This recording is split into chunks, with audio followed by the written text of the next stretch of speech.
Welcome to Crisis in Perception, where we examine the systems shaping our world. Thanks for having me back. I have a really provocative question for you today, and for you, listening at home. What if the greatest existential threat to humanity isn't just a failure of science? Right. Like, what if it isn't even a failure of politics or, green technology? What if the thing that is actually burning down the house is a catastrophic failure in our accounting? I mean, it sounds totally counterintuitive at first. Yeah. Because we are conditioned to think of existential threats in purely physical terms, right?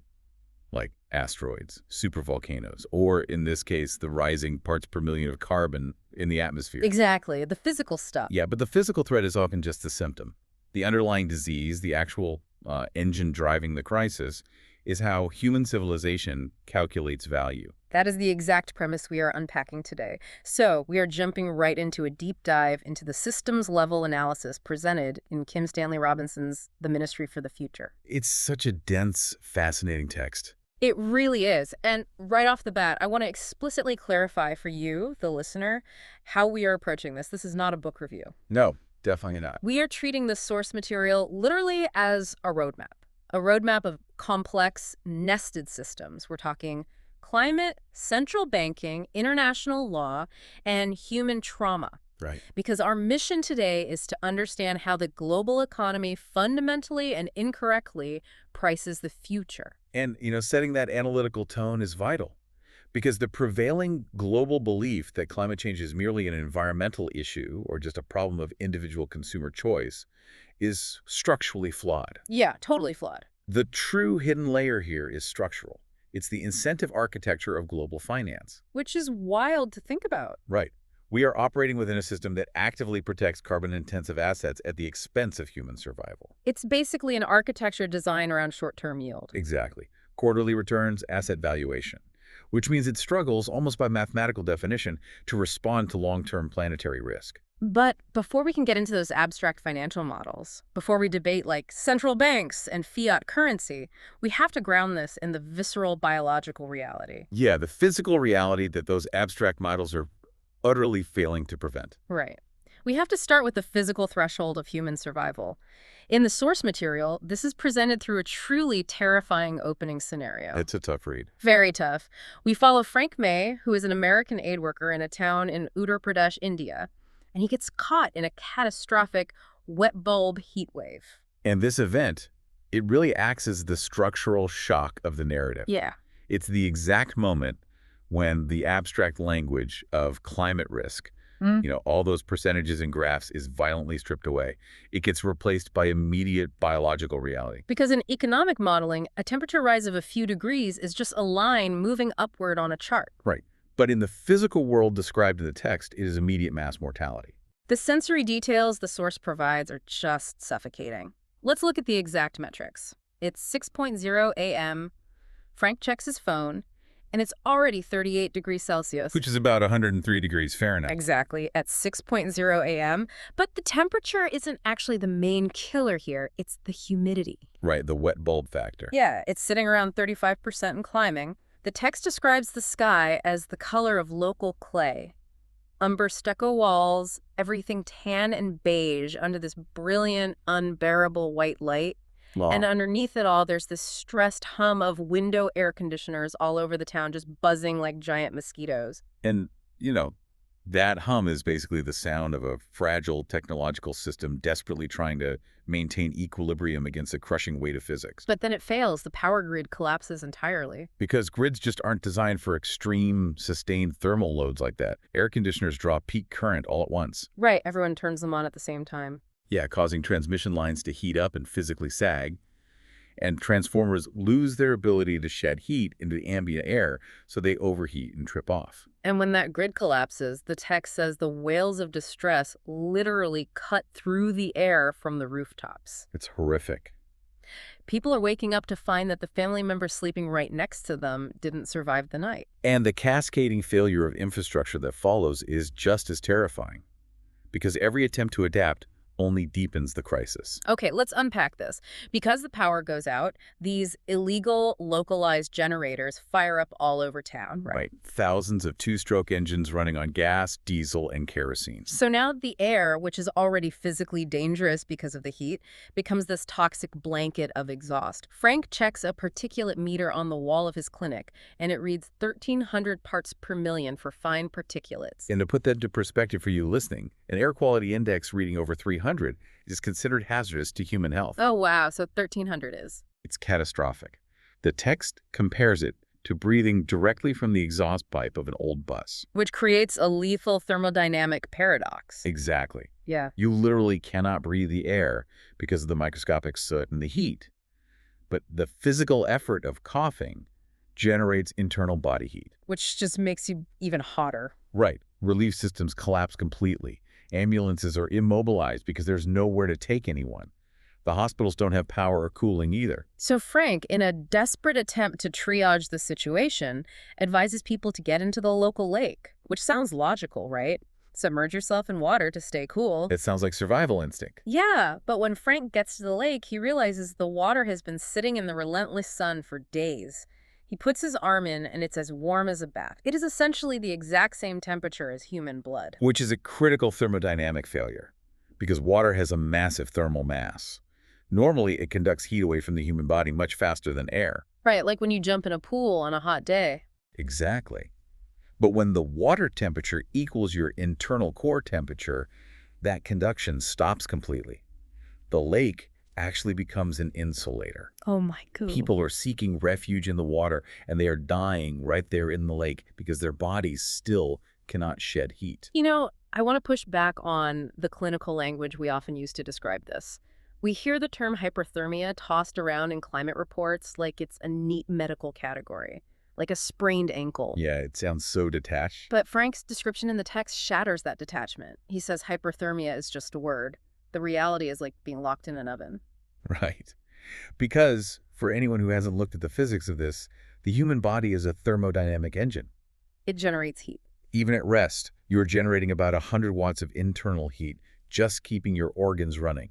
You must constantly shed that heat into the surrounding environment to survive. And when the ambient temperature is higher than your body temperature? Induction reverses.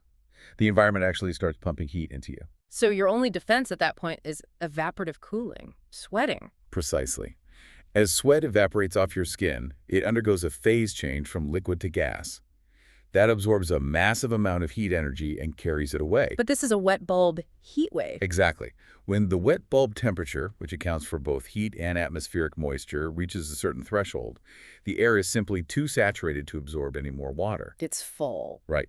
The humidity blocks the phase change. Your sweat just pools on your skin. The heat has nowhere to go. So your internal temperature just keeps rising. Yes. Your core temperature rises.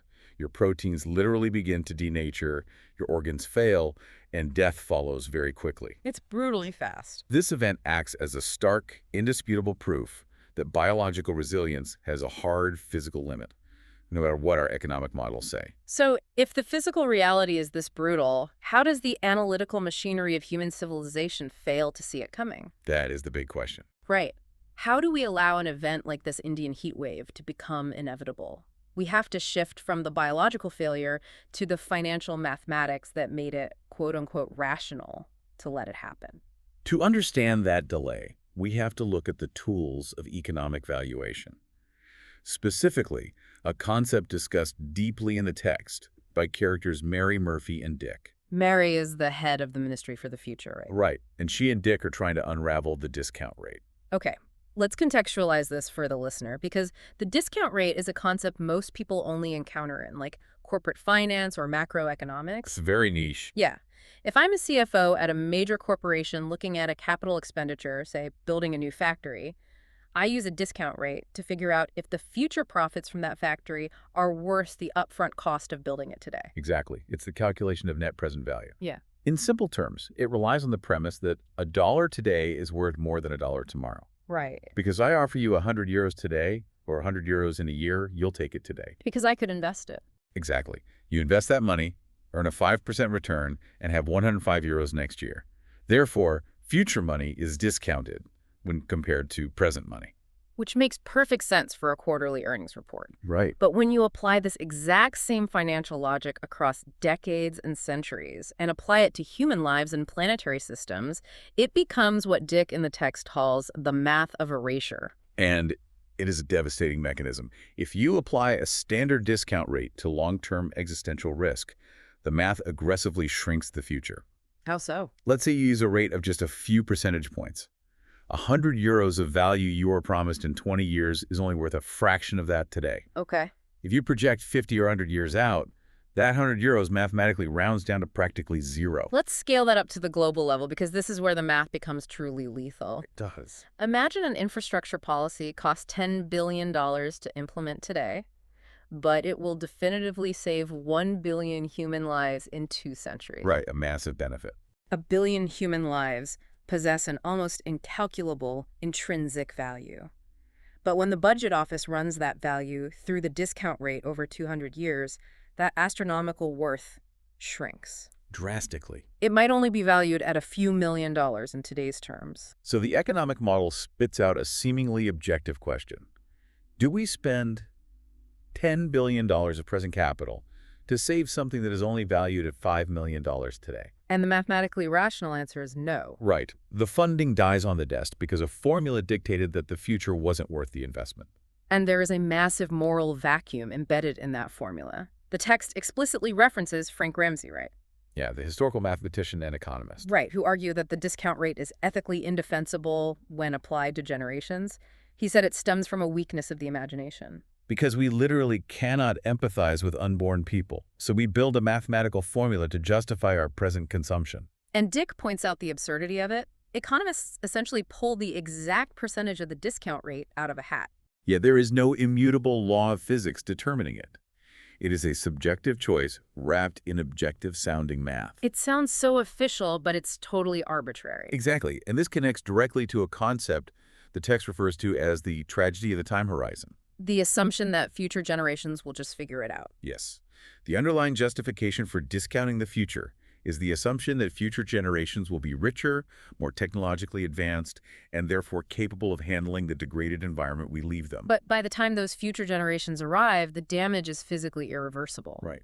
The mass extinction of keystone species, the thawing of the permafrost, the thermal expansion of the oceans, no amount of future wealth can buy back an extinct species or a stable jet stream. So the economic model fundamentally treats the entire biosphere as an externality, a cost kept entirely off our balance sheets. Precisely. When you realize the math is rigged to erase the future, it completely changes how you view international treaties and global coordination. It really does. Because if the underlying economic systems legally discount the future, the international legal systems that rely on those economies are going to prove utterly toothless. And this is exactly what we see with the creation of the Ministry for the Future itself.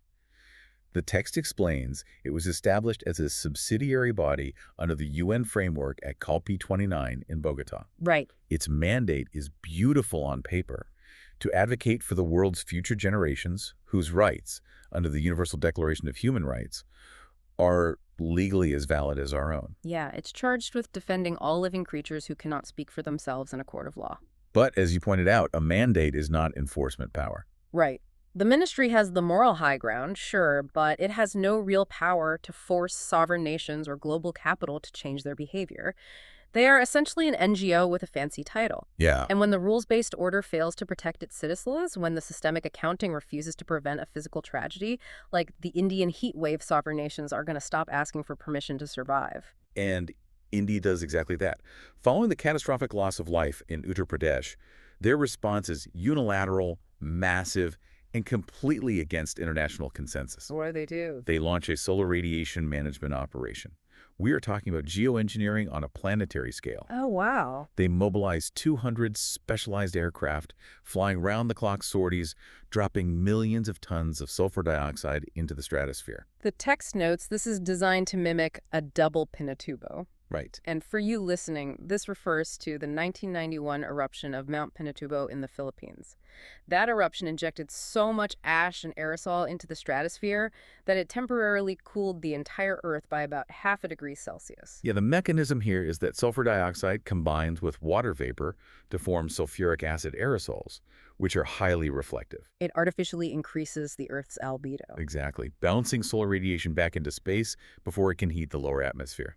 This action perfectly illustrates a system reaching its breaking point. India, having suffered the biological shock, simply bypasses the architecture of delay. Because they have to. As one Indian character points out, during a really tense exchange with Mary Murphy, it was the West, Europe, America, and the historic industrial powers who pumped the lion's share of cumulative emissions into the atmosphere. All right. India signed the Paris Agreement, they attempted to develop cleanly, and yet their citizens died in the millions. The social contract of international law was fundamentally broken for them. And the geopolitical fallout is incredibly volatile. The global north completely freaks out. Nations complain that altering the stratosphere could disrupt the tropospheric weather patterns they rely on. Yeah, there are fears the Asian monsoon might fail, or the ozone layer might be further degraded. It even escalates to the point where an unidentified heat-seeking missile actually targets and shoots down one of the Indian aerosol jets. Which is a huge moment. That missile strike exposes the absolute fragility of the international courts. Because no one knows who fired it. Right. The text makes a profound observation here. There is no sheriff for the world. The UN has no standing army to enforce climate compliance. Sovereign nations only adhere to international court judgments when it aligns with their interests. Exactly. When an existential threat arrived at their doorstep, India reclaimed its agency. The legal route failed them, so unilateral physical intervention became the only logical next step. But state-sponsored geoengineering isn't the only consequence of this systemic failure. When the formal legal and economic systems refuse to address an existential threat, we see the rise of the dark, hidden underbelly of the source material. Yeah, things get very grim. The text introduces a clandestine group called Never Again, also known as the Children of Kali. And this represents the introduction of physical sabotage as a systemic response. Right. We read about sudden, unexplained accidents happening to oil executives, swarms of drones taking down commercial airliners to force an end to carbon-heavy travel, coal plants being disabled by localized kinetic attacks. I have to play devil's advocate for a second here.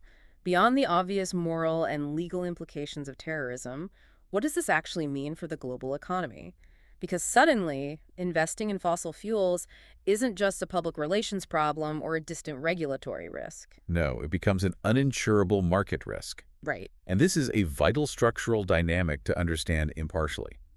The text is demonstrating that when institutions fail to account for the true cost of carbon, violence and sabotage arise to artificially inject that cost back into the market. It forces the cost onto the ledger. Yes, if an offshore oil rig cannot get an insurance policy from Lloyd's of London because of the constant threat of drone strikes, it ceases to be a viable financial asset.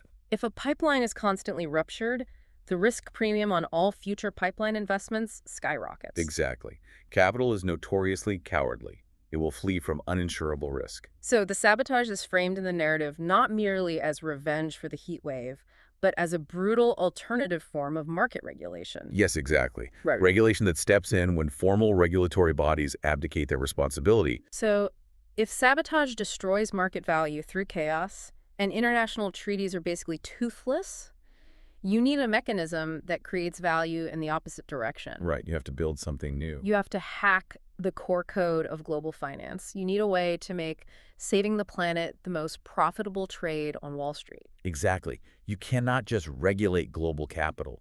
You have to entice it.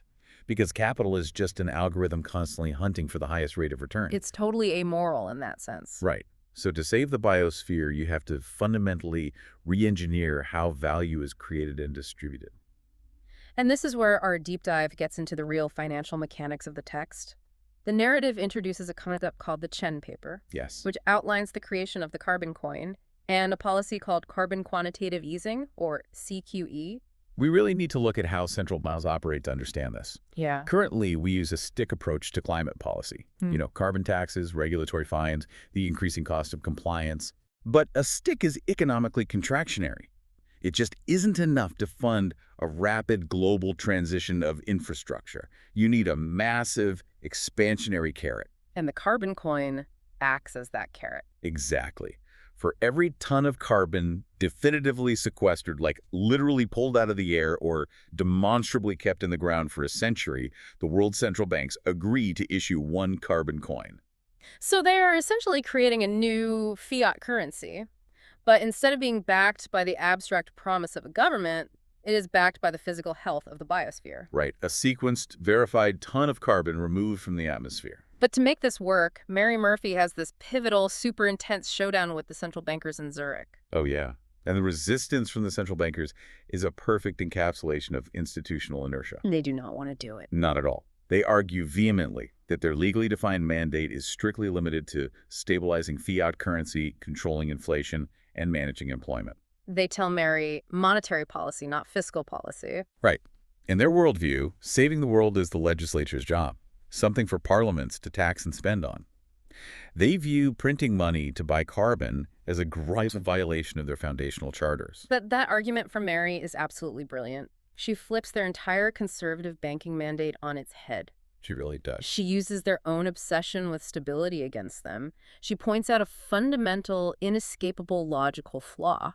Central banks rely entirely on the existence of a stable civilization to give their fiat money any purchasing power. Exactly. If the biosphere collapses, agricultural supply chains crash. Yeah. If supply chains crash, you get mass scarcity and hyperinflation. The currency collapses. Yeah. Therefore, defending the biosphere is not mission creep. It is the absolute foundational prerequisite for fulfilling their primary mandate. You simply cannot have a stable currency on a dead planet. It forces the bankers to recognize that the economy is a wholly owned subsidiary of the environment, not the other way around. Right. By implementing carbon quantitative easing, they are printing money to literally buy the future stability of their own economies. But this introduces a massive structural hurdle. The problem of stranded assets. The $20 trillion problem. The massive fossil fuel conglomerates and petrostates are sitting on trillions of dollars of proven oil and gas reserves. That carbon is valued on their balance sheets right now, today. Yes. If the world rapidly transitions to clean energy, that oil stays in the ground. It becomes a stranded asset. If those companies write down trillions of dollars in losses, they go bankrupt, and they take the global stock market and sovereign wealth funds down with them. It would be a global depression. Wouldn't they fight this transition with every resource they have? They absolutely would, which is why the central banks devise a controversial but necessary systemic compromise.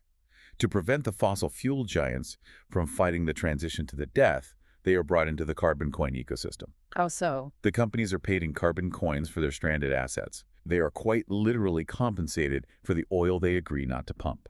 Okay, on the surface, that sounds like the ultimate moral hazard. It's a massive bailout for the exact entities that knowingly caused the crisis. I know, it sounds terrible. And the text doesn't shy away from that reality. It acknowledges that it looks like the worst kind of crony capitalism. However, the mechanics of the buyout are strictly controlled. How is it controlled? These massive payouts are not delivered as a lump sum of liquid cash.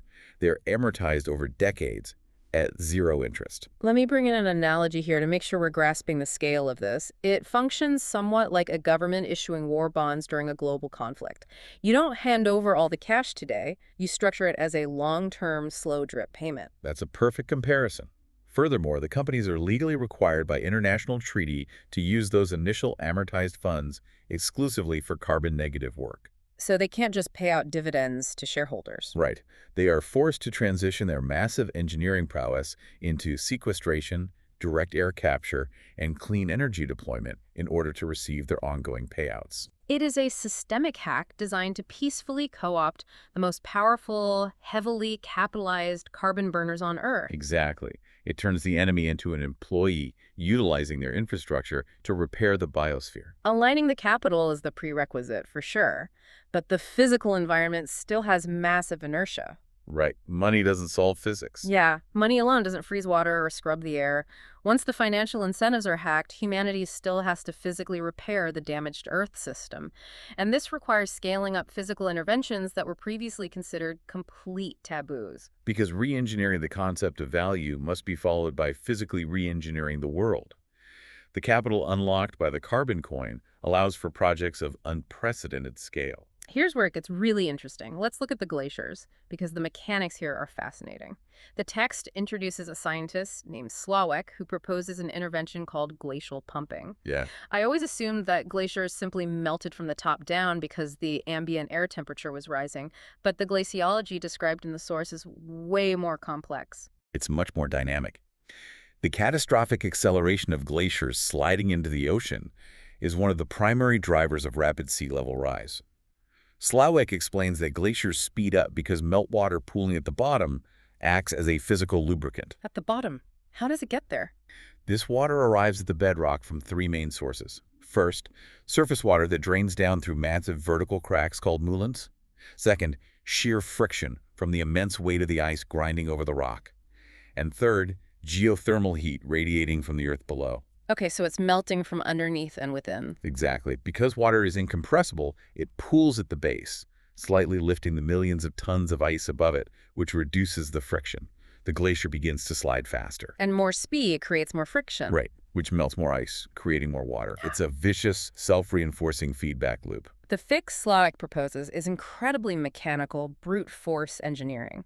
He says you just pump the water out from beneath the glaciers. Sounds simple, right? Yeah, but on a massive scale. They target the 100 biggest, most dangerous glaciers in Antarctica and Greenland. The plan is to drill down through kilometers of solid ice, suck the subglacial water out to the surface where it freezes, and let the glacier bottom out. It loses its liquid lubrication, settles back onto the rough bedrock, and slows down to its historical speed. You artificially restore the friction. The logistics of this are staggering. It requires maintaining drilling rigs and pumping stations in the most hostile, freezing environments on the planet. But this is where the new economic model proves its worth. Compared to the multi-trillion-dollar cost of losing every major coastal city on the planet, Yeah. Miami, Mumbai, Shanghai to sea level rise, the cost of drilling those holes is an absolute bargain. It is a necessary physical intervention entirely funded by the new financial reality of the carbon coin. Exactly. But not all of these physical interventions are neatly hidden away under the Antarctic ice. Let's talk about the Mackenzie Prime Initiative in the Arctic Ocean. Oh, this one is visually shocking. The text describes an intervention that is horrifying to picture. The international community actually agrees to dye the ice-free waters of the Arctic Ocean yellow. Yeah, this is a profound example of humanity being forced to choose a lesser evil to prevent a definitive planetary tipping point. Right. As the white Arctic ice melts, it leaves behind dark, open ocean.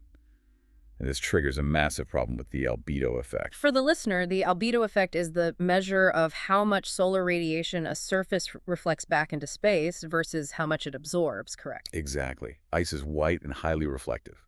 It basically acts as the Earth's air conditioning system, bouncing solar energy away. Open ocean water, on the other hand, is dark. It absorbs the heat. The text notes that open Arctic water has a reflection rate of just 0.06, meaning it absorbs an astonishing 94% of the solar energy hitting it. Wow. This localized solar heating of the Arctic could single-handedly thaw the permafrost, release immense methane reserves, and tip the world into an irreversible jungle planet state. So their solution is to dye it yellow. They pump millions of gallons of petroleum-based and natural yellow dyes directly into the ocean currents. And the text doesn't sugarcoat this. It says it looks awful. It looks like a vast, sickly, toxic spill spanning the top of the globe. But the thermodynamics of the intervention are undeniable. The yellow dye changes the reflection rate of the water from 0.06 up to 0.47. It suddenly bounces almost half the sunlight back into space. The heat savings are stupendous. The benefit-to-cost ratio is off the charts. We are essentially treating the Earth like a patient in the ICU. It's ugly, it's messy, it's invasive, but it stabilizes the vital signs. And implementing these massive physical mobilizations brings us face-to-face with the classic economic hurdle, the Jevons paradox. This is a crucial concept. For you listening who hasn't encountered this since Econ 101, William Stanley Jevons was an economist in the 19th century who made a counterintuitive observation about coal. Right. He noticed that when engineers made steam engines more fuel efficient, total coal consumption didn't go down. Right. It actually exploded. Because the engines were more efficient, they became cheaper to run and vastly more useful. So industries deployed them everywhere. The paradox is that increased efficiency leads to increased overall usage. Which is the persistent fear surrounding the green energy transition. If we make energy incredibly cheap and efficient through solar and wind, humanity will just consume more of it, expanding our footprint and potentially negating the environmental benefits. So how do the systems in the text defeat the Jevons paradox? Because historically, that paradox has doomed countless environmental efficiency efforts. They defeat it through the sheer, overwhelming abundance of clean generation. The text illustrates that because clean energy infrastructure is deployed at such a massive subsidized scale, humanity essentially outruns the paradox. It outruns it. Yeah. It ceases to matter if people use more energy because the generation of that energy no longer produces carbon. Oh, I see. In fact, the paradox is leveraged as a tool. The massive surplus of energy generated during peak solar and wind times is immediately shunted into other necessary energy-intensive interventions. Like what? The surplus powers massive desalination plants to provide fresh water to drought-stricken regions, and it runs the millions of direct air capture machines needed to pull legacy carbon from the sky and earn those carbon coins.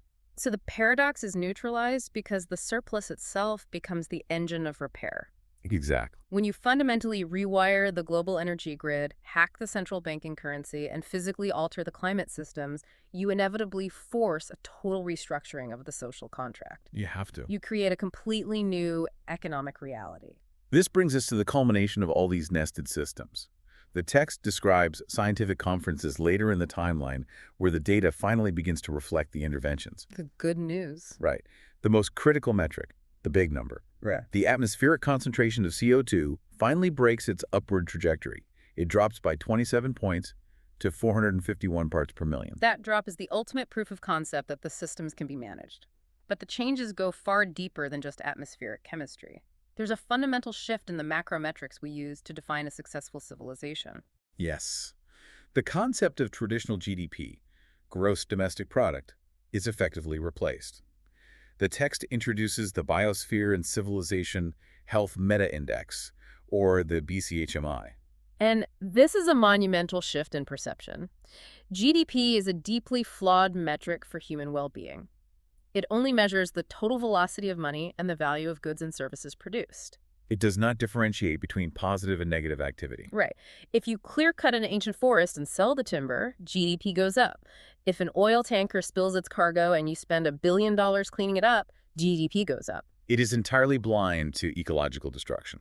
The implementation of the BCHMI represents economics morphing from a tool designed merely to allocate resource scarcity into a system of quantified ethics. It integrates older instruments like the Genuine Progress Indicator and the Global Footprint Index to measure actual biospheric stability and human health. And as we look at the economic restructuring within the universe of the source material, I want to impartially report exactly how the text describes the policies utilized to stabilize society during this massive transition. Let's lay them out. The text details a suite of aggressively restructured economic mechanisms. We see the global implementation of a universal basic income to set a definitive floor on poverty. There are global job guarantees tied to ecological restoration. Right. Interestingly, they also cap personal wealth at 10 times the minimum income, which fundamentally crushes the Gini index figures for wealth inequality. Yeah. And they implement aggressive, progressive taxation on physical property and assets, which is tracked globally via blockchain ledgers to completely eliminate offshore tax havens. It's important to understand why these specific policies are deployed in the narrative. They aren't just presented as utopian ideals. They are the necessary socioeconomic stabilizers that prevent society from tearing itself apart while the carbon economy is dismantled. Like shock absorbers. Exactly.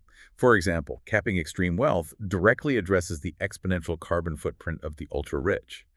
And a decentralized blockchain ledger makes capital flight impossible, ensuring that the costs of the transition are borne by the assets that profited from the old system. But perhaps the most profound shift the text offers is a return to an earlier concept we discussed. Remember the discount rate? The math of erasure. Yes, the math that legally devalued the future. India, having survived the initial shock and catalyzed the transition, pioneers a completely new mathematical model for the discount rate. They introduced the 7 generations concept. It is a stunning merger of indigenous philosophy and quantitative finance. It truly is. They redesigned the discount rate so it no longer shrinks aggressively towards zero. Instead, it is shaped like a bell curve with the present at the top. Okay, so how does that work in practice? For the next 7 generations, which is roughly 200 years, the discount rate is set at nearly zero. Wow. This fundamentally changes the math of capital allocation. It means that the economic value of a human life or a stable ecosystem 200 years from now is calculated on a balance sheet as being exactly equal to one today. So the infinities are removed from the calculation. The people of the future are finally valued equally to the people of the present, and the tragedy of the time horizon is structurally, mathematically solved. Exactly. We have covered immense ground today in this deep dive.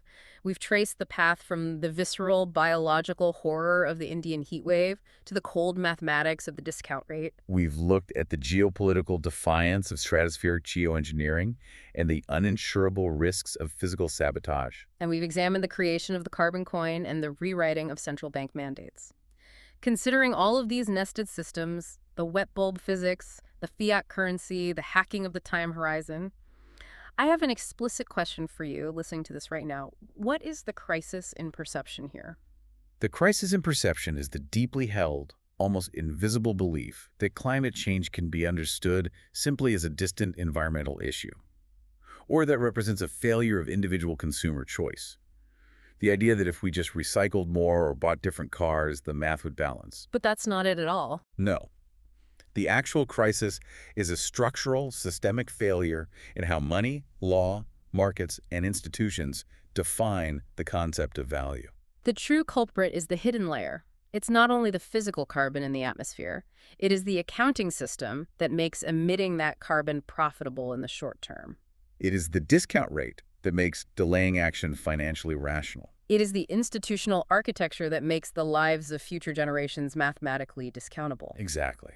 Until we perceive that the global economic system is not an immutable law of physics, but rather a piece of legal code written by humans' code that can and must be rewritten, we will remain trapped. Changing the physical world requires first changing the mathematical rules that govern human coordination. That brings us back to the premise we started with. We are so used to looking at the physical symptom, the carbon emissions, that we ignore the fact that the hospital's billing department is what actually caused the accident. Yeah, that's a great way to frame it. I want to leave you with the final provocative thought to mull over. If our current financial laws are essentially just code, written by human beings to prioritize short-term yield, what other aspects of our daily reality, from how we value our labor to how we define human progress, are actually just outdated software waiting for an upgrade? Crisis in perception is not about telling people what to think. It's about making the systems shaping perception more visible. Because when structural forces remain hidden, meaningful change becomes far more difficult to imagine. Crisis in Perception examines how systems shape belief and how better tools help us see clearly. This project is free and publicly accessible. If you'd like to support the time, tools, and research behind Crisis in Perception, you can become a supporter on Patreon. For a shorter visual overview of this topic, see the mini explainer linked in the description. If you enjoy this kind of systems-level analysis, please like, subscribe, and comment with books or topics you'd like us to explore next.